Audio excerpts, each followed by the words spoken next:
So this book, which is not that long, it's about 100, the printed version is about 124 pages, I believe. But about a third of that deals with the fall of religion. And we're going into that. So it shows that we're really moving to the last third of the book. And at the pace we're going, which is very slow, it'll probably be Christmas by the time we finish the book. But hopefully everyone's okay with that because we're looking at it very closely. So, all right, let me share screen.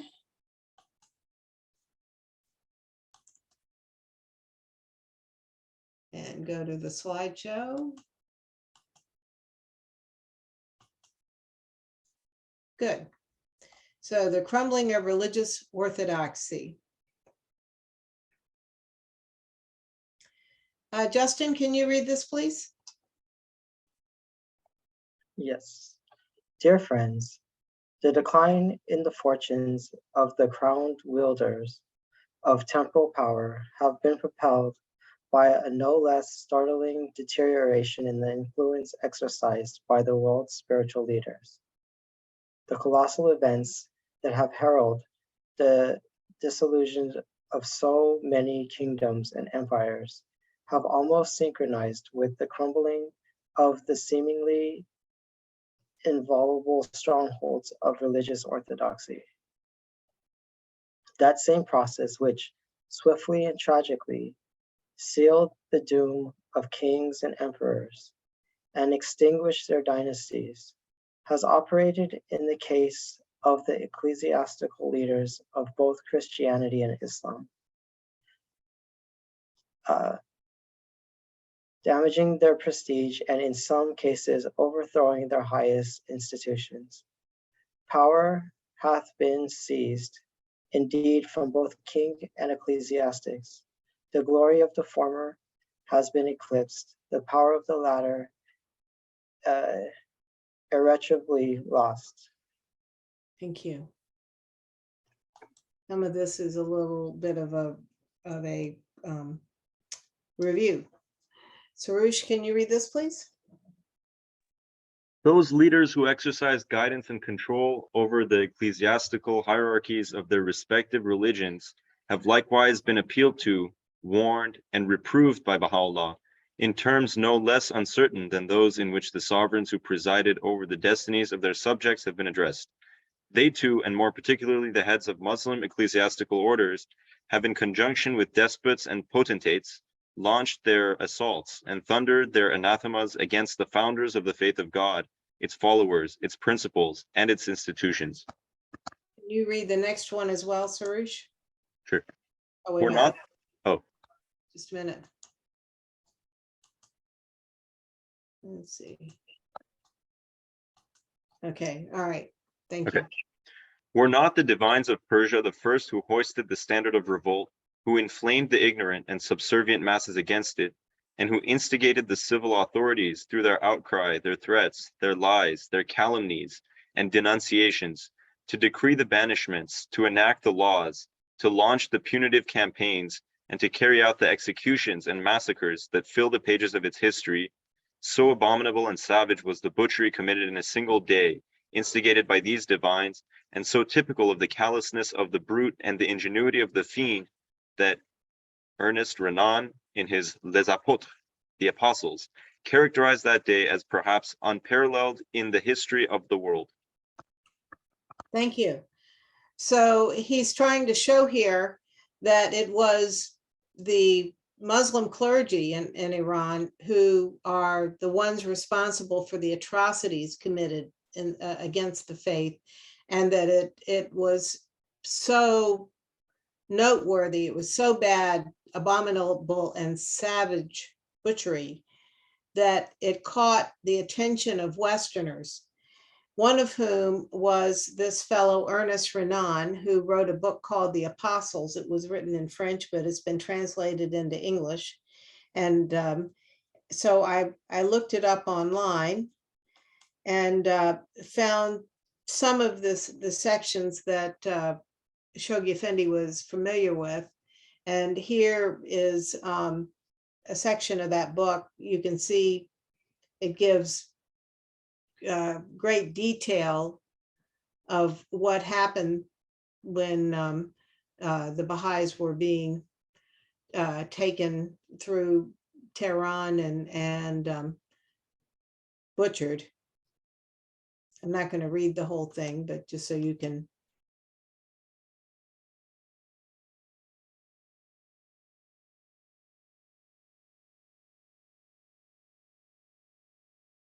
You know, even children being butchered.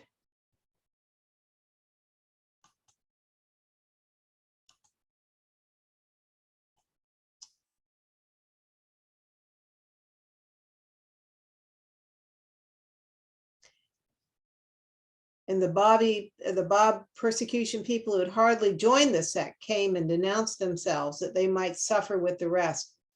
It is so sweet to mankind to suffer for something that the allurement of martyrdom is itself often enough to inspire faith. A disciple who shared the tortures of the Bab, hanging by his side on the ramparts of Tabriz and waiting a lingering death, had only one word to say, "Master, have I done well?" So his recounting of the martyrdom of the Bab may not be 100% accurate, but he was extremely taken by the reports he received. And the Guardian, this in purple was not in the book. I just put it in the slides for you folks. All right, let's see. Carmelia, can you get this one? Yeah, I can get this one. It was these divines who, by these very acts, sowed the seeds of the disintegration of their own institutions that were so potent, so famous, and appeared so vulnerable when the faith was born. It was they who, by assuming so lightly and foolishly such awful responsibilities, were primarily unanswerable for the release of those violent and destructive influences that have unchained disasters as catastrophic as those which overwhelmed kings, dynasties, and empires, and which constitute the most noteworthy landmarks in the history of the first century of the Baha'i era. Thank you.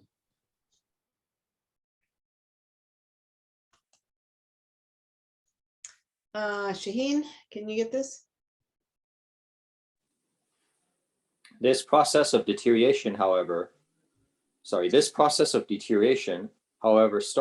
in its initial manifestations, is still operating with undiminished force and will, as the opposition to the faith of God from various sources and in distant fields gathers momentum, be further accelerated and reveal still more remarkable evidences of its devastating power.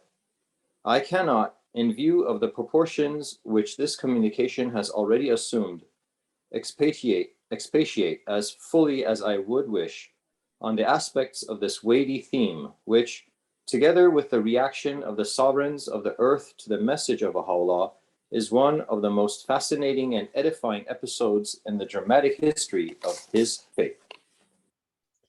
He's like to tell us more, and he tells us a lot as we go through this, but there's more to tell. So, and that this is accelerating. And of course, at this point in time, most of the world's people, many of the world's people are moving away from religion. Shaheen, could you keep on going with this, please?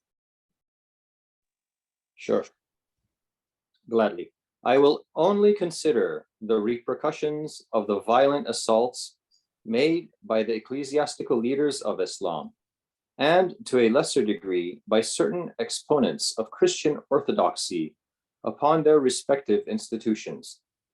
I will preface these observations with some passages gleaned from the great mass of Baha'u'llah's tablets, which, both directly and indirectly, bear reference to Muslim and Christian divines, and which throw such a powerful light on the dismal disasters that have overtaken and are still overtaking the ecclesiastical hierarchies of the two religions with which the faith has been immediately concerned. All right, so that's his preface. I will read the next two slides or the next few ones to move us along here.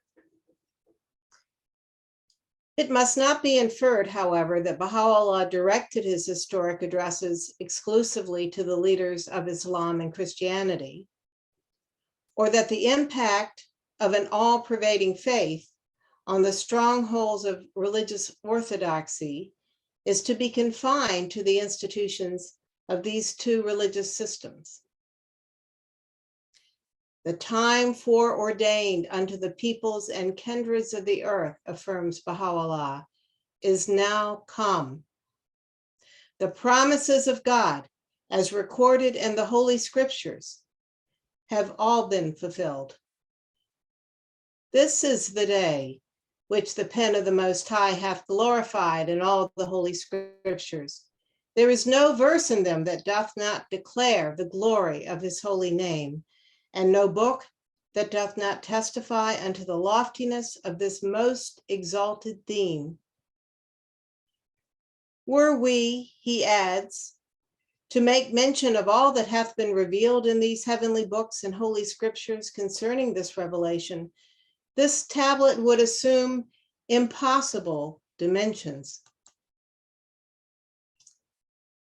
As the promise of the faith of Baha'u'llah is enshrined in all the scriptures of past religions, so does its author address himself to their followers, and particularly to their respective leaders who have intervened between him and their respective congregations. At one time, writes Baha'u'llah, we address the people of the Torah and summon them unto him who is the revealer of verses, who hath come from him who layeth low the necks of men. At another, we address the people of the Evangel and say, the all-glorious is come in this name, whereby the breeze of God hath wafted over all regions. At still another, we address the people of the Quran, saying, fear the all-merciful and cavail not at him through whom all religions were founded. Know thou, moreover, that we have addressed to the Magians our tablets and adorned them with our law. We have revealed in them the essence of all the hints and allusions contained in their books. The Lord verily is the Almighty, the All-Knowing. So I'm sure that most of you know who he's referring to as the people of the Torah, right? The Jews. Who are the people of the Evangel? I think Shaheen said Christians, right? Christians. Right. Who are the Magians? Aren't they? I guess they would be maybe Zoroastrians. Exactly. You know the Christmas story, the Magi? Yeah, I always thought it was Maggies. I didn't know how to pronounce it till now. Yeah, Magi's. They were, Magi. at least in English, that's how they refer to them, as Magi's. They were Zoroastrians. So it was based on the prophecies of Zoroaster that the three wise men, the three kings, came to see Jesus when he was a baby. I find it interesting that, to my knowledge, there isn't any tablet written specifically to Buddhists or Hindus. I think that actually there are tablets from Abdu'l-Baha talking to them or about them, but they wouldn't be from Baha'u'llah.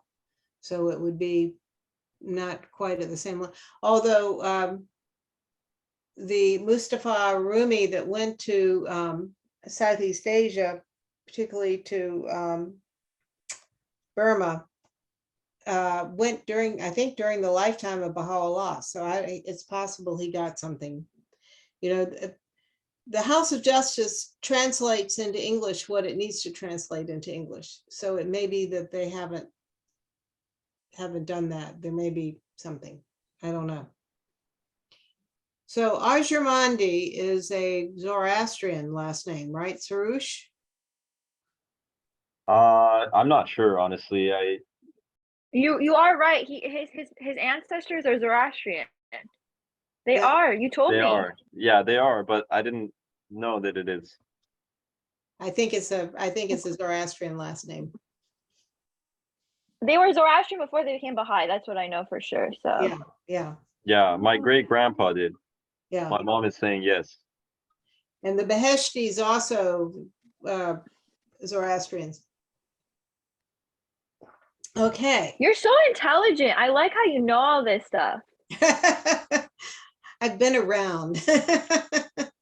I pay attention when I'm around. I got to hang out in a wonderful place called Haifa for 18 years. Oh, for 18. Okay. That's almost how old I am. So Yes. that's still impressive though. Right. I also have written 3 Baha'i books, so that helps too. Okay. So now we're going to move into some of the specifics. Cornelia, can you get this one, please? Oh, I love this is my favorite. I love Jewish people. So I like learning about the Torah too. Addressing the Jewish people, Baha'u'llah has written, "The most great law has come, and the ancient beauty ruleth upon the throne of David. Thus have my pen spoken that which the histories of bygone ages have related. At this time, however, David crieth aloud and saith, O my loving Lord, do thou number me with such as have stood steadfast in thy cause. O thou through whom the faces have been illumined, and the footsteps have slipped, and again the breath hath been wafted, and the breeze hath blown, and from Zion hath appeared that which has hidden, and from Jerusalem is heard the voice of God, the one, the incomparable, the omnipotent." Can I get you to do this next one too, please? Yeah. Sorry, I think I said it wrong. I instead of saying omniscient, I said omnipotent or something. That's right. Furthermore, in his epistle to the Son of the World, Baha'u'llah has revealed, "Lend an ear unto the song of David. He saith, Who will bring me in the strong city? The strong city is Akkah, which have been named the most great prison, and which possesseth a fortress and mighty ramparts. O Sheikh, peruse that which Isaiah hath spoken in his book. He saith, Get ye thee up into the high mountain, O Zion, that bringeth good tidings. Lift up thy voice with strength, O Jerusalem, that bringest good tidings. Lift it up, be not afraid. Say unto the cities of Judah, Behold your God. Behold, the world God will come with strong hand, and his arm shall rule for him. This day all the signs have appeared. A great city hath descended from heaven, and Zion trembleth and exulteth with the joy of revelation of God, for it hath heard the voice of God on every side." Thank you. So this is what the Guardian is choosing as some of the primary passages addressing the Jews. At the same time, he was sending letters to the kings and rulers of the world. There was no one individual who was the head of the Jewish faith, but the most important of Jews during Baha'u'llah's lifetime was a Rothschild in Europe. And so he did write a letter to him. Oh, you guys know the Rothschilds? They own all these banks. Right. And there's a lot of conspiracies about the Rothschilds, but I think the Rothschilds are probably the richest family in all the world or something, I think.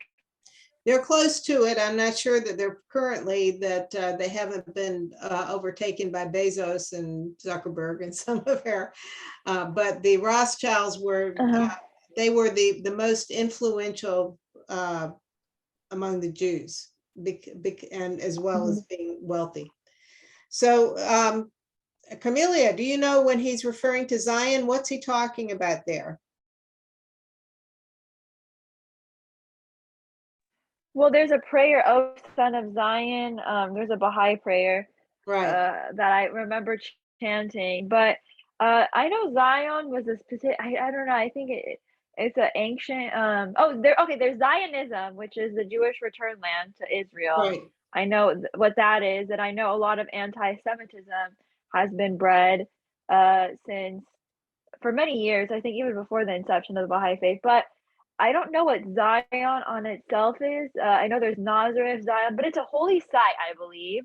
And I believe it's a holy site in Jerusalem. If I can't, if I am recalling correctly, I just don't know. You're getting close. So Jerusalem actually has sections to it. It's sort of a series of hills. And one of those hills is Mount Moriah, and that's where the Temple Mount is. Another one is Zion, and that's sort of to the east of Mount Moriah. And that was where the governmental buildings were from the time of David.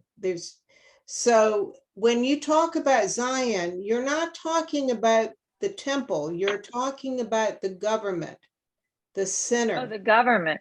Is the government is on Zion. Moriah is where the temple is. So occasionally Moriah is that's the center of Jewish worship is Mount Moriah, where the temple is. But Zion was where the seat of government was during David's time. And of course, it was King David who bought this town of no consequence called Jerusalem and turned it into his capital and put the first permanent temple for the Jews, because before that they had tabernacles, but mainly more like tents. The 10 Commandments were being kept in a ark and moved from place to place. They had high places, high altars, but the first real temple was there on Mount Moriah. So Moses is the person who gave us Judaism as a faith, but it is David who brings the idea of Jewish sovereignty and kingship. And he also, it talks about the Song of David in the second slide here, the lend ear unto the Song of David. Does anyone know what the Song of David is? Wait, I'm sorry, I didn't hear the part. So Kathy, you said Jewish sovereignty and you said something else. I didn't quite. I said that David he is the emblem of Jewish sovereignty, of having a Jewish state, the state of Israel. That is really David is that. And of course, the Messiah is supposed to be of David's lineage. And so the New Testament goes to great lengths to show that Jesus's father, well, I guess you'd call him stepfather, that Joseph was a direct descendant of David. So David is the one who bought the land, bought the small town and that was Jerusalem, and turned it into his capital. It was sort of central, otherwise it had nothing special about it. And it was on Mount Moriah that he chose to build the temple. Oh, so and then also Jesus, he himself was Jewish, Right. as well. I don't know if Mary Magdalene was Jewish. Was it Mary Magdalene, his mom? No, Mary Magdalene was one of his followers. His mother was Mary, but not Mary Magdalene. It was Mary. Magdalene Huh? Mary Magdalene was the prostitute that he was acquainted with. Well, the Baha'is, we don't believe she was a prostitute. Abdul Baha says she was not a prostitute, but she was the mistress of a Roman soldier, which would have made her, in the eyes of the Jews, a fallen woman. But it's sort of more of a tradition that it doesn't say anything in the Bible about that. But she was from a town on the Sea of Galilee called Magdala. And so that's why she's Mary Magdalene. She's Mary of Magdala, but his mother was also called Mary. So there are several Marys in the Bible of the New Testament. But I wanted to go back and lend an ear unto the Song of David. The Psalms, according to tradition, were written by David, and they were written to be sung. They're the words of songs. So he's saying, look into the book of Psalms, but he calls it the Song of David. And there it talks about the strong city. the strong city already existed. Akka already existed at that time, but it wasn't called Akka. It was, I forget what it was called very early on, but then it was Ptolemais, and then it's had a number of different names over the years. But in the book of Psalms, it's referred to as a strong city. So he's reminding the Jewish people in this, that if they look in their scripture, they will see prophecies that relate to them. And then he talks about Isaiah, get thee up into the high mountain, O Zion. So he's saying that the government's going to be on Mount Carmel. It's being moved from Mount Zion within the walls of Jerusalem to the high mountain of Carmel, with now the house of justice there. I also, by the way, he's quoting the section of Isaiah that's one of the main bits of text used in Handel's Messiah,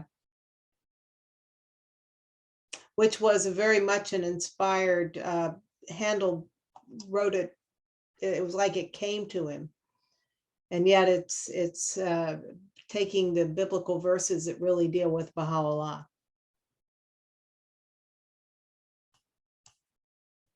All right, we're going to take a brief visit to Zoroastrianism. Sarush, can you get the next two slides, please? Sure. To the priestly caste holding sacerdotal supremacy over the followers of the faith of Zoroaster, that same voice identifying itself with the voice of the promised Shah Bahram has declared, O high priests, ears have been given you that they may hearken unto the mystery of him who is the self-dependent, and eyes that they may behold him. Wherefore flee ye. The incomparable friend is manifest. He speaketh that wherein lieth salvation. Were ye, O high priests, to discover the perfume of the rose garden of understanding, ye would seek none other but him, and would recognize in his new vesture the all-wise and peerless one, and would turn your eyes from the world and all who seek it, and would arise to help him. Whatsoever hath been announced in the books, Baha'u'llah, replying to a Zoroastrian who had inquired regarding the promised Shah Bahram, has written, hath been revealed and made clear. From every direction the signs have been manifested. The Omnipotent One is calling in this day and announcing the appearance of the supreme heaven. This is not the day, he in another tablet declares, whereon the high priests can command and exercise their authority. In your book it is stated that the high priests will on that day lead men far astray and will prevent them from drawing nigh unto him. He indeed is a high priest who hath seen the light and hastened unto the way leading to the beloved. Shaheen, can you get this, please? Say, O high priests, he again addresses them. The hand of omnipotence is stretched forth from behind the clouds. Behold ye it with new eyes. The tokens of his majesty and greatness are unveiled. Gaze ye on them with pure eyes. Say, O high priests, ye are held in reverence because of my name, and yet ye flee me. Ye are the high priests of the temple. Had ye been the high priests of the Omnipotent One, ye would have been united with him and would have recognized him. Say, O high priests, no man's acts shall be acceptable in this day unless he forsaketh mankind and all that men possess, and setteth his face towards the Omnipotent One.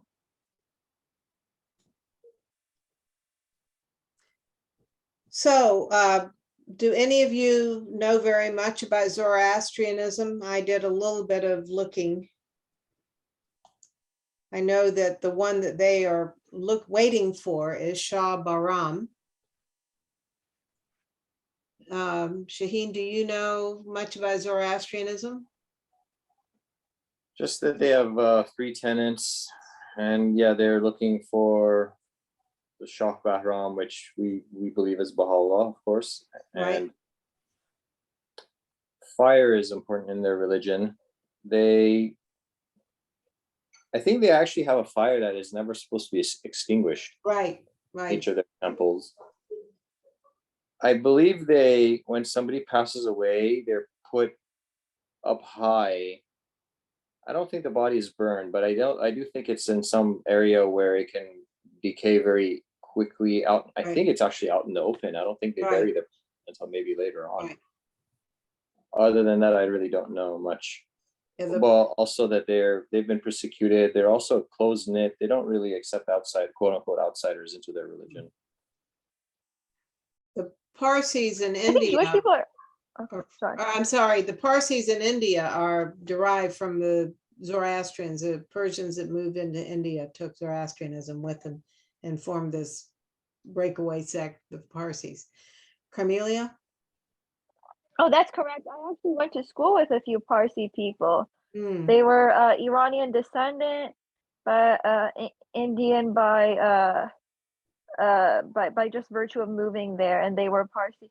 But I had another thing to say about Zoroastrian people. uh-huh, The Zoroastrians were also heavily persecuted, so a lot of them have similar immigrational backgrounds as Baha'is do, coming to America. So it's very common for Baha'is and Zoroastrians to become friends, especially at universities. I've seen many of them become really close and develop a lot of bonds just based off of their backgrounds. I thought that was interesting. yeah, thank you. That is very interesting. Yeah, they definitely don't have the same prejudiced attitude towards Baha'is. They're really cool people. They're just easygoing people. The Persian holiday of Nowruz Nowruz, derives from Zoroastrianism. and probably Charsham Basuri too, the jump over Yeah. fire. Yeah, I was gonna say jumping over fire sounds Zoroastrian too. Good thoughts, good words, good deeds. Is that what it was, Shaheen? Those Yeah, three things? exactly. I wonder if Okay. I've seen them as well. I don't know. So much rich culture. Yeah, yeah, Yeah. right. So, Zoroastrian was a prophet that came from Persia too. So there was three prophets that came from Persia: the Bab, which is like John the Baptist, Baha'u'llah, and Zoroaster. I think that's really cool. He's one of them. well, his Zoroaster is mentioned in the Old Testament as Zarathustra. So the Christians know him, but they don't understand the connection there. Do they know him as a prophet? What do they know him as? They know him as a prophet or a wise man, and they also know the New Testament makes it clear that it's under the influence of Zoroaster that the Jews were allowed to return from their exile in Babylon and rebuild the temple, because they had Darius, the enlightened ruler, who, because of the influence of Zoroaster, allowed them to rebuild their temple. So the beginning of the Second Temple period is because of Zoroaster. I like that passage where Baha'u'llah says that ye are the high priests of the temple. Had he been the high priest of the omnipotent one, ye would have been united with him and Right, would have recognized him. right. Oh man. So And busy. they are literally called the high priests of the temple, and he's actually putting it in a different way. They're so busy tending that fire that they're forgetting about the reason that they're doing it to begin with. Yeah, unbelievable. Yeah, So much attachment, yeah, so much attachment. And then that's why he says in the end of it, no man's act shall be acceptable in this day unless he forsaketh mankind and all that men possess and setteth his face towards the omnipotent one. So he said omnipotent one. He said this specific name of God twice in this one, actually three times, hand of omnipotence, 3 times in this one paragraph. That's probably significant. yeah. As opposed to calling him God, referring to him as God. I should research as to the significance of omnipotence and Zoroastrianism. Maybe there's a connection with that and the temple and fire and who knows what else, because fire is all consuming, right? Right. That's a type of omnipotence, if you will. There's power in fire. Gaze ye on them with pure eyes.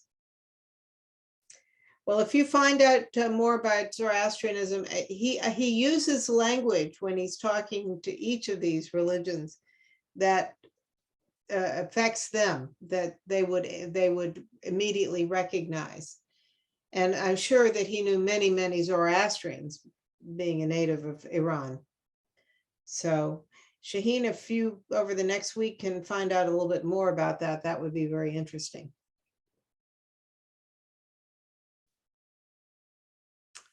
All right, we're going to move on into the section dealing with the big part of this. It is not, however, with either of these two faiths that we are primarily concerned. It is to Islam, and to a lesser extent to Christianity, that my theme is directly related.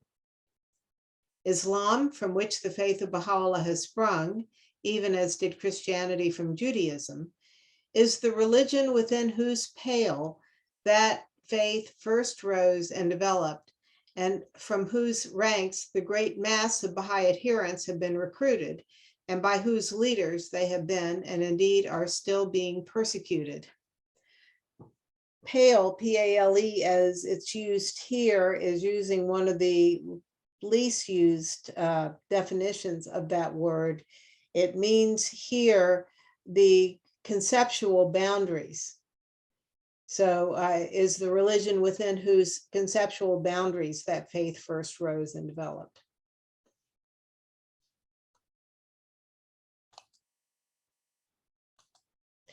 Christianity, on the other hand, is the religion to which the vast majority of Baha'is of non-Islamic extraction belong, within whose spiritual domain the administrative order of the faith of God is rapidly advancing, and by whose ecclesiastical exponents that order is being increasingly assailed. Unlike Hinduism, Buddhism, Judaism, and even Zoroastrianism, which in the main are still unaware of the potentialities of the cause of God, and whose response to its message is as yet negligible, the Mohammedan and Christian faiths may be regarded as the two religious systems which are sustaining at this formative stage in its evolution the full impact of so tremendous a revelation. So these are the two most important ones. And it's interesting, he brings up with Christianity that it is within the Christendom, which is the shorthand for the areas of the world where the population is predominantly Christian. This is the area in which the administrative order is being rapidly developed. Remember, this is 1941. US, Canada, Australia, Western Europe, although in Western Europe it had stopped because of the war.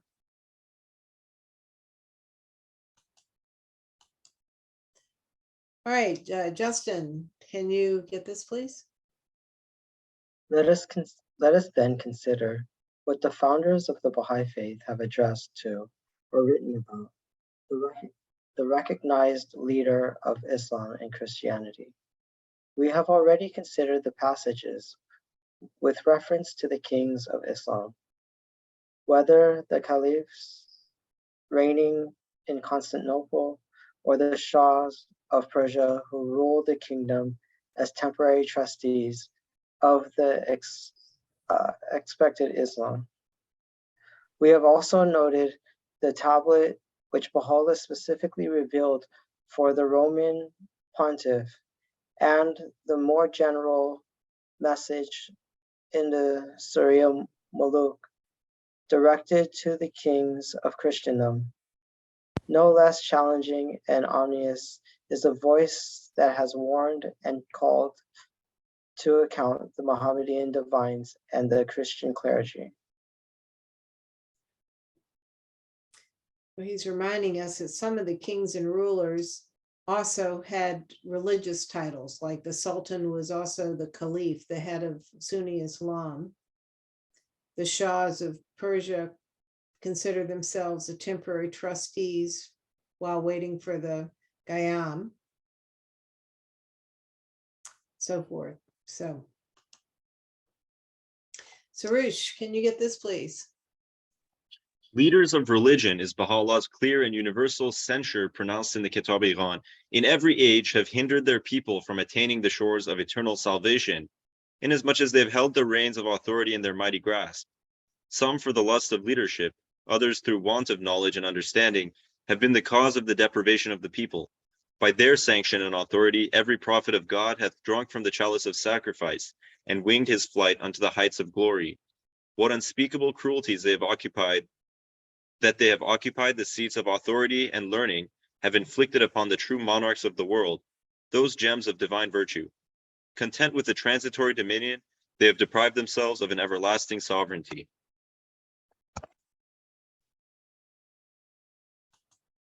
Can you keep going, please? And again, in that same book, among these veils of glory are the divines and doctors living in the days of the manifestation of God, who because of their want of discernment and their love and eagerness for leadership have failed to submit to the cause of God, nay, have even refused to incline their ears unto the divine melody. They have thrust their fingers into their ears. And the people also, utterly ignoring God and taking them for their masters, have placed themselves unreservedly under the authority of these pompous and hypocritical leaders, for they have no sight, no hearing, no heart of their own to distinguish truth from falsehood. Notwithstanding the divinely inspired admonitions of all the prophets, the saints, and chosen ones of God, enjoining the people to see with their own eyes and hear with their own ears, they have disdainfully rejected their counsels and have blindly followed and will continue to follow the leaders of their faith.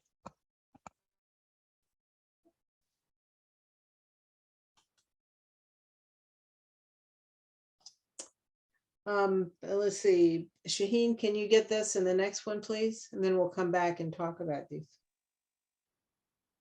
Should a poor and obscure person, destitute of the attire of the men of learning, address them, saying, "Follow ye, O people, the messengers of God," they would, greatly surprised at such a statement, reply, "What? Meanest thou that all these divines, all these exponents of learning, with all their authority, their pomp, and pageantry, have erred, failed to extinguish truth from falsehood? Dost thou, and people like thyself, pretend to have comprehended that which they have not understood?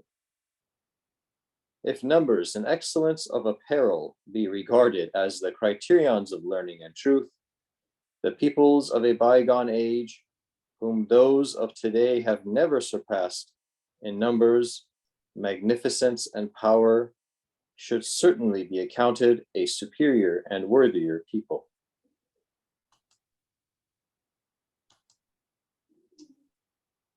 Furthermore, not one prophet of God was made manifest who did not fall a victim to the relentless hate, to the denunciation, denial, and execration of the clerics of his day. Woe unto them for their iniquities their hands have formerly wrought. Woe unto them for that which they are now doing. What veils of glory more grievous than these embodiments of error? By the righteousness of God, to pierce such veils is the mightiest of all acts, and to rend them asunder the most meritorious of all deeds. On their tongue he moreover has written, "The mention of God hath become an empty name, in their midst his holy word a dead letter." Such is the sway of their desires, that the lamp of conscience and reason hath been quenched in their hearts. So any thoughts on these passages we've just read?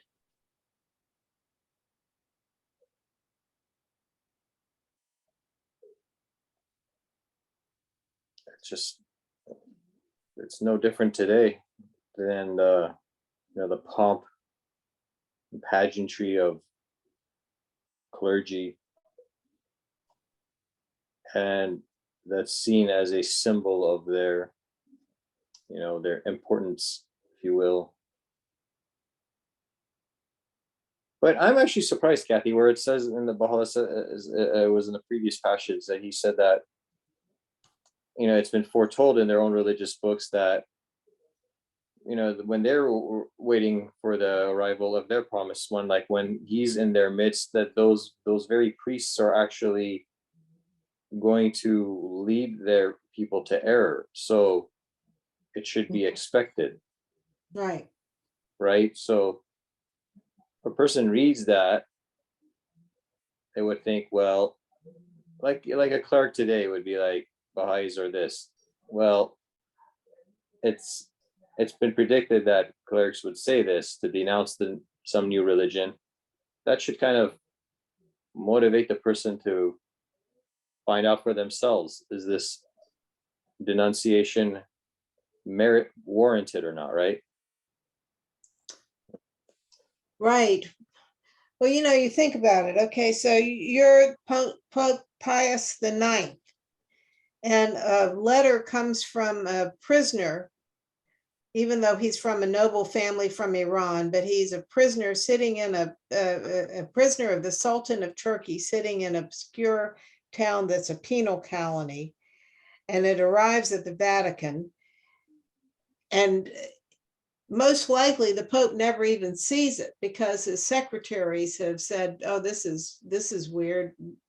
Or if they do, they just show it to him as a curiosity. And the Pope probably gets letters all the time from people claiming, who are mentally off, claiming to be the Messiah. The National Spiritual Assembly gets those letters all the time from people, claiming to be the next manifestation of God or whatever. I mean, they go right into the circular file because it's clear that these are the ravings of people who are mad. But wait, these are people who think that Baha'u'llah is this manifestation and they're after Baha'u'llah, or these are people who are just outside and they happen to be writing to a bunch of religions or organizations? Both. We get both of those, but these are primarily people who are mentally ill. And it doesn't take long to read the letter to figure out this is someone who's mentally ill. Well, see, there you go. That's just it. I mean, it doesn't matter that Baha'u'llah is in a prison or not. And I'm sure that the Pope and, let's say, the Shah of Iran, and everybody else to whom Baha'u'llah wrote to would be getting letters from a bunch of, crazy people. But like you said, it's you can tell pretty quickly if it's crazy or not. Right. And you should also be able to tell this is definitely not human. Right. From an ordinary human. This is something on it. Yeah, I don't know. Should be pretty clear. It's not random. Well, if they were to accept him, okay, so he says here reasons that they don't accept him. First, lust of leadership. So if they're going to accept him, they have to give up their job. They can't be the big muckety muck of anything in a religion if the next manifestation has come, if the next prophet has come, unless he tells them to continue. The Pope cannot continue to be Pope if the return of Christ has happened, right? Yeah. He has to shut that whole, not just his own position as Pope, he has to shut down the Vatican. But I don't see that, like, at least not today's popes, that, it's this current one, and Benedict was before him, I think, right? And then there's Pope John Paul, I think.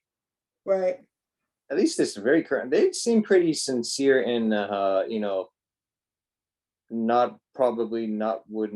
have wanted to be elevated to Pope status during the whatever they call it, the conclave, right? And then it's like they go out and what do they really have to lose other than not have to, like, be restrained in some Pope mobile? And I don't know, if they were young, they'd have a chance to marry.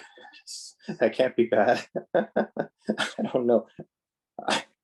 Well, I think that the church has all the religions that are these old ones now that aren't necessarily persecuted anymore. There is a lust for leadership, and people position themselves and they move up the hierarchy. Oh yeah, for sure. That, yeah. And Yeah. especially the Right. Protestant churches, also the Catholic ones, maybe, I guess. But like, well, the Catholic ones are just so much more restricted because let's say you want to become a priest, you have to give up things like marriage. If you're a Protestant, you really don't give up anything. You can just apply, especially if you're in the United States.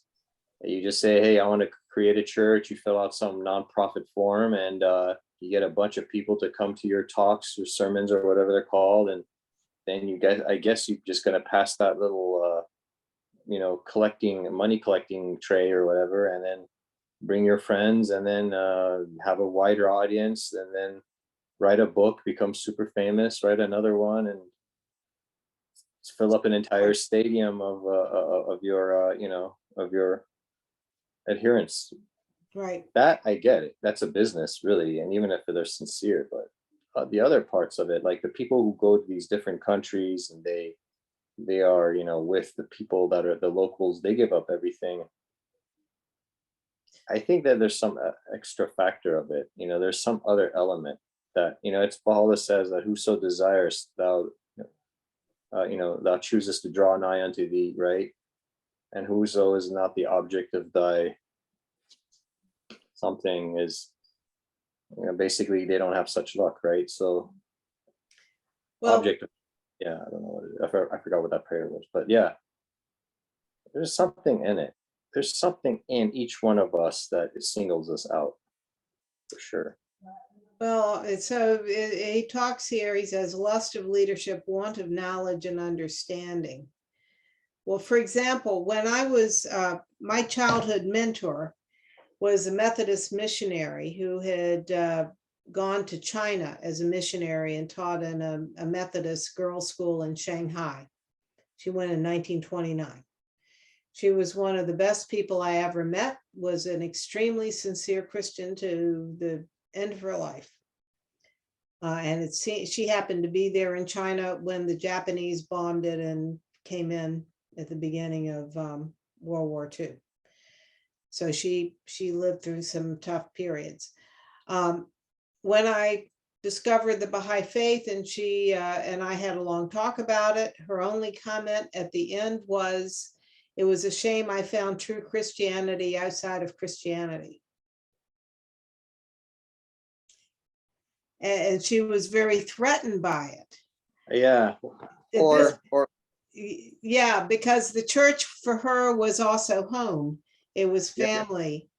She had an emotional attachment to it. Yeah. And to say to her that the second coming of Christ has already happened and there's a new faith that you are now responsible for, even though she was too old to have lust for leadership. But also he says want of knowledge and understanding. So they lack knowledge and understanding. They are in want of it, huh? Yeah, they don't fully appreciate what it means to accept Jesus. I like what that lady said. It's kind of like, well, there is this level of in human psychology, and things happen like this with people where it's like a sunk cost, I think is what it's called in economics. Mhm. You do something, it doesn't turn out right, but you're hoping that if you keep working at it, that somehow it changes. That's one Right. thing, right? Or like in remorse and regret, like, I went this many years of my entire life and it was believing this and it turned out to be completely wrong. Right. And then you're like, but it's the repercussions of that. So I could have been doing this, I could have been doing that, and I didn't. Like, Do you mean cognitive dissonance? Is that the psychology term you're referring to? in this case, actually, no. It's more of a sense of a regret of a lost opportunity because of a misunderstanding, or because of greater knowledge that comes from what you had known before. So, for example, I guess let's say you're a Catholic priest and you were a kid and you loved Jesus and you liked hearing words, things of the Bible, and people encouraged you, oh, maybe you'd be a great priest or something one day, and become a bishop one day or whatever. And so you kind of think about all in those directions, but then you also meet a girl and you'd want to marry her, but then you realize it's like you have to choose, right? It's like one or the other. So that already creates this condition for you. And then so you create a path for yourself and you set in that path. And then, that, most of your life has passed you by. And then you read this tablet by Baha'u'llah, go and marry. And you're like, wait, what? Right. You mean I could have had both? Like, oh man, this is terrible. Like for some people, like that level of what they thought reality is and what it actually ends up in terms of like how it affects their life personally is just so much. It's just too overwhelming for them. Imagine Mother Teresa. She goes like, I spent all these years in Calcutta. I'm a nun. I'm called mother and this and that, and she had her moments of doubt apparently all the time in her faith, and only to realize that but since I never mentioned Baha'u'llah will never mention me. It's like, man, I'm at a loss, right? It's those kinds of things that irritate the soul. Mhm. They eat at the very psyche of a person. Yeah. Welcome, Iman. Well, here it says they have thrust their fingers into their ears. So they don't want to hear it. They like they're very happy with the way things are. And if you tell them something that's going to shake their world, if you tell Mother Teresa that she has to, if she wants to be true to Jesus, she has to accept Baha'u'llah, she don't want to hear that. Her whole life has been something else. She can't handle the truth. Yeah. Right. You can't handle the truth. Right. So then it also says the people have decided they have given over their God-given right to make their own choices by just going along unreservedly with these pompous and hypocritical leaders. It says here, they have no sight, no hearing, no heart of their own, not just sight and hearing, but here he puts heart in, of their own to distinguish truth from falsehood, even though they had been warned to make their own judgment and not just blindly follow. But it's so much easier when the priest or the minister or the imam or whatever, the mullah tells you something, to just say, oh, well, he knows more than I do. Fine, I'm done. I'll just do whatever he says. And besides, he's got a cool costume, puts on a great pageant. I love this. If numbers and excellence of apparel are the criterion for learning and truth, then people in the past were much better at that than we are now.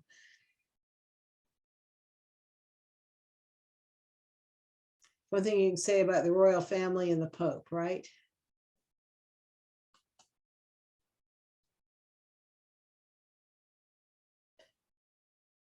And then this last bit here, these last two lines, to me, just spoke to me the most in terms of their relevance. On their tongue, the mention of God hath become an empty name. In their midst, his holy word, a dead letter. Such is the sway of their desires, that the lamp of conscience and reason hath been quenched in their hearts. There you just see this. Look at all the churches giving in to whatever is the most the social mores of the day. I mean, all the Bible, for example, on homosexuality, explicitly in the Old and New Testament, explicitly condemns homosexuality, yet all of the churches, many of the churches, are coming around to accepting gay marriage. The mention of God has become an empty name, and their midst his holy word, a dead letter. They don't look to biblical authority or to the Quran to make their decisions. They base it on what is most expedient or what they want it to be.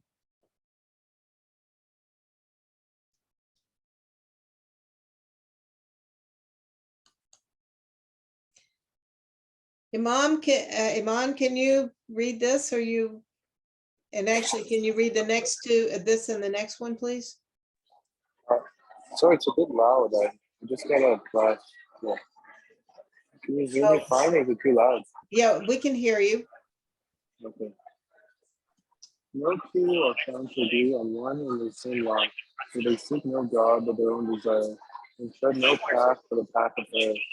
The leadership, their investment is the ultimate object of their endeavor, and account pride and haughtiness as the highest attainments of their heart's desire.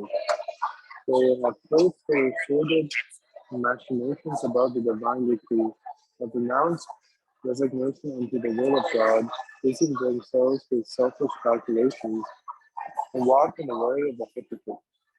With all their power and strength, they strive to secure themselves in their petty pursuits, fearful lest the least discredit undermine their authority or blemish the display of their magnificence.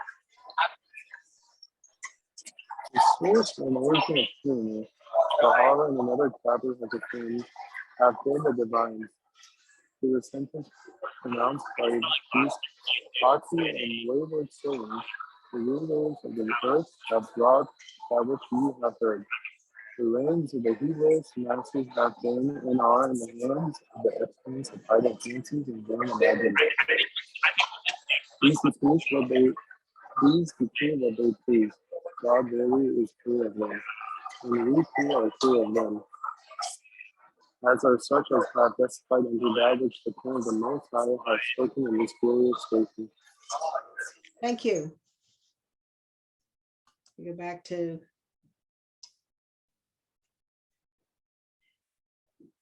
So no two are found to agree on one and the same law. You find theologians in Christianity and Islam and Judaism who can't even agree on the same law.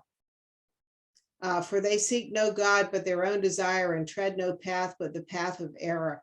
I mean, one of the funny things in Israel was every rabbi in a region who was in charge of the region could decide what was kosher for Passover and what wasn't.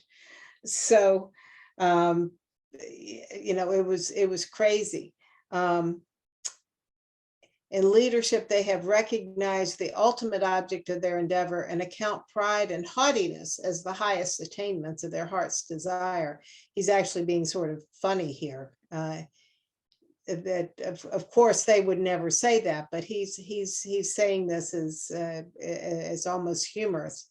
They have placed their sordid machinations above the divine decree, have renounced the resignation unto the will of God, have busied themselves with selfish calculation, and walked in the way of the hypocrite.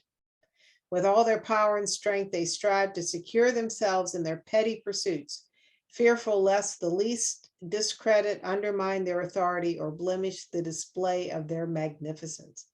I mean, what more damning thing could be said about the clergy than this bit here?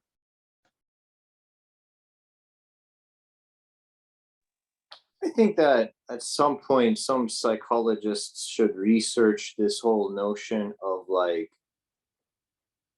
people, as it says here, striving to secure themselves in petty pursuits.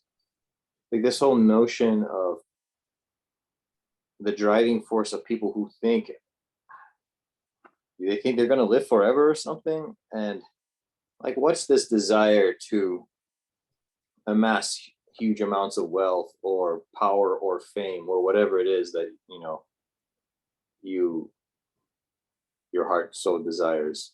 Like, why? Right. Well, ask all the people on YouTube that. TikTok. All the people pursuing the dream. Whether they do it through the church, whether they do it through wanting to be noticed as an entertainer, whatever it is, we busy ourselves.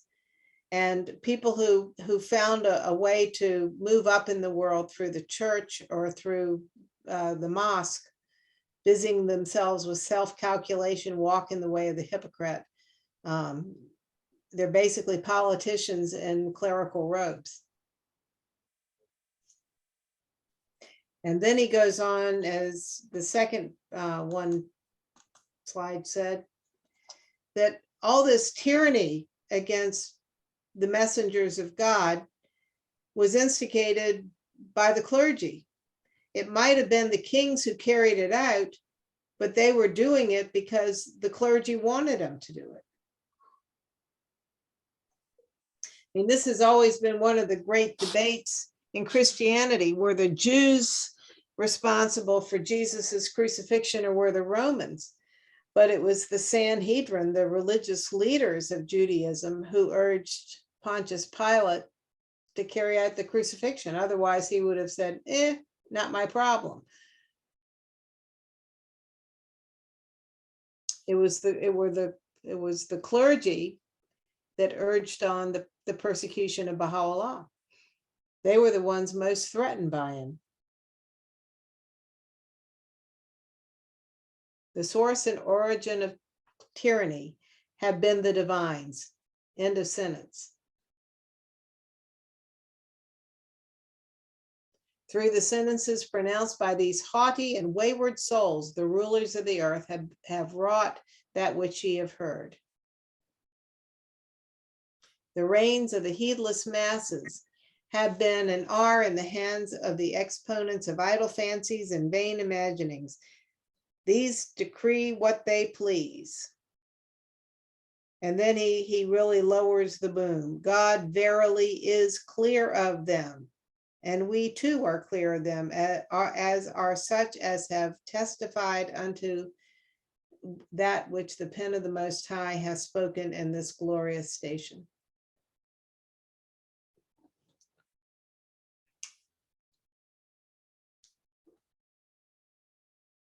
So as much as Baha'u'llah condemns kings and rulers who don't listen to them, the clergy should know better. They're supposed to be the ones studying the holy books. They have seen the prophecies in the holy books, and yet they ignore them. They ignore their duty to God.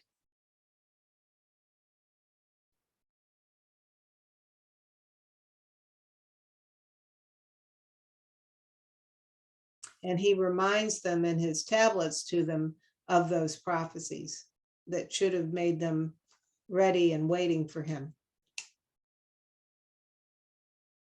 So it's the midnight hour here. We're still in the middle of, or not the middle, we're 2/3 the way through this section, but it's probably a good point to stop. Are there any more comments or thoughts this evening?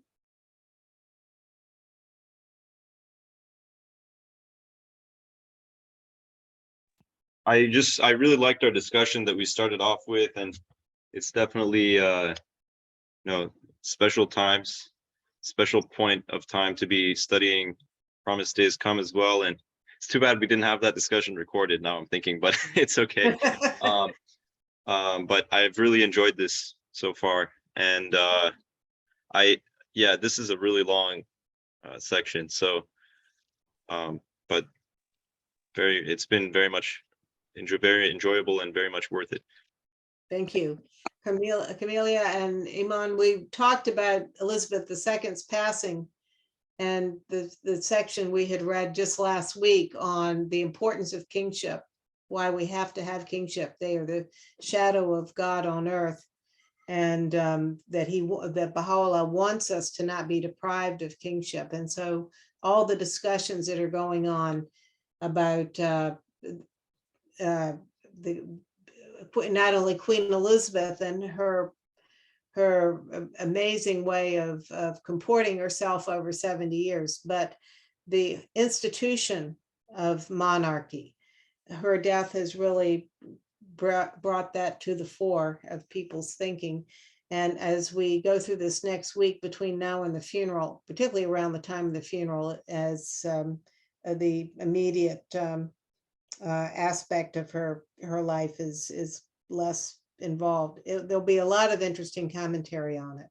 One of the things I saw today, by the way, the commentator who was not overall in favor of monarchy said that one of the things he did feel about it is that she was a person who embodied the past, the present, and the future, because she reminded people of the past as the living embodiment of a lengthy institution.